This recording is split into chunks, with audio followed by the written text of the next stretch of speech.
कि अभी मुक्तेश्वरानंद जी जब इनको अडानी के घर पर बुलाया गया, अडानी के घर पर बुलाकर इनका स्वागत किया गया, तब तक ये शंकराचार्य थे।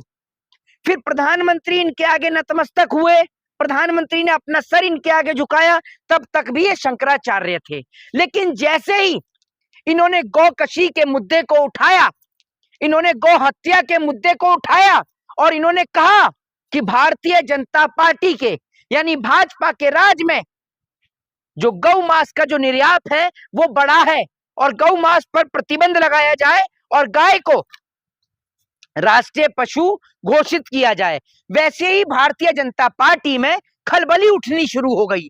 तभी से ये शंकराचार्य जी जो हैं, शंकराचार्य जी नहीं रहे।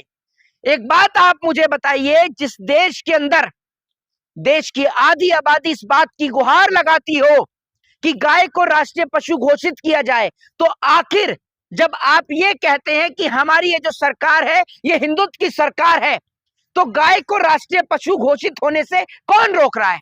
क्या अब भी नेहरू जी रोक रहे हैं? और वो लोग जो फेसबुक पर, इंस्टाग्राम पे, मैं उनका नाम नहीं लूंगा, पूरा देश जानता है उनको, वो नफरती लोगों को पूरा देश जानता है, जो नफरती लोग पूरे देश में गाय के नाम पर अपनी एफबी को चलाते हैं और अपना घर चलाते हैं, वो लोग जो पढ़े लिखे नहीं है, अनपढ़, जाहिल और गवार लोग जो अपनी रोजी रोटी उस फेसबुक और यूट्यूब से चलाते हैं, मैं उनको बताना चाहता हूं और उनसे पूछना भी चाहता हूं कि अभी मुक्तेश्वरानंद जी ने जब गाय को राष्ट्रीय पशु घोषित करने की बात करी, जब उन्होंने गौ मांस पर प्रतिबंध लगाने की बात करी, तो आप लोगों के मुंह क्यों बंद हो गए? क्योंकि आप लोग भाजपा के फर्जी हिंदू हो।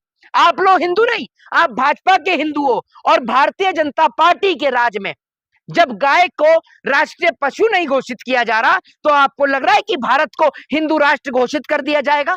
ये लोग ऐसे लोग हैं जो फेसबुक पर गाय के नाम पर अपनी रोजी रोटी चमकाते हैं और वही दूसरी ओर देश और समाज को बांटने का काम करते हैं। कभी ये डॉक्टर बाबा साहब भीमराव अंबेडकर पर टिप्पणी करते हैं, तो कभी इनकी टिप्पणी जो होती है वो गौतम बुद्ध पर होती है, क्योंकि ये अनपढ़, जाहिल और गवार लोग हैं।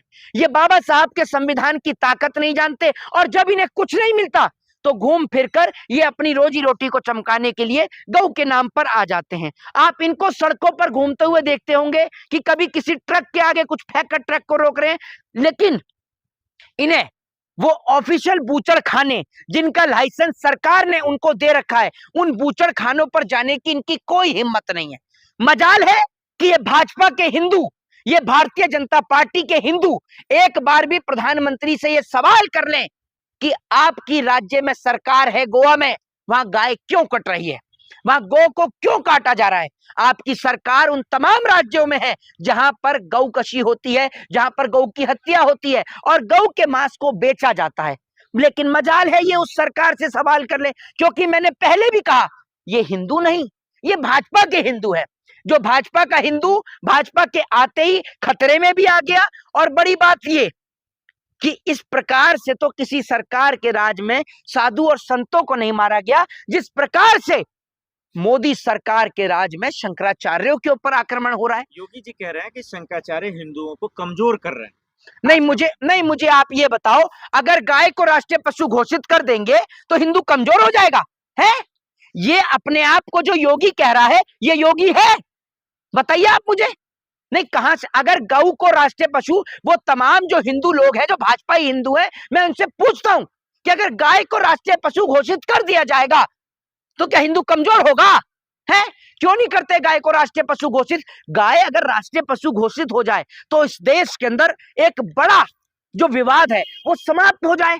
लेकिन मोदी सरकार को जो इलेक्ट्रल बॉन्ड के नाम पर जो चंदा मिलता है और बड़ी बड़ी बीफ कंपनियां जो चंदा दे रही हैं, वो चंदे पर तो प्रतिबंध लग जाएगा, सरकार की तो रोजी रोटी बंद हो जाएगी।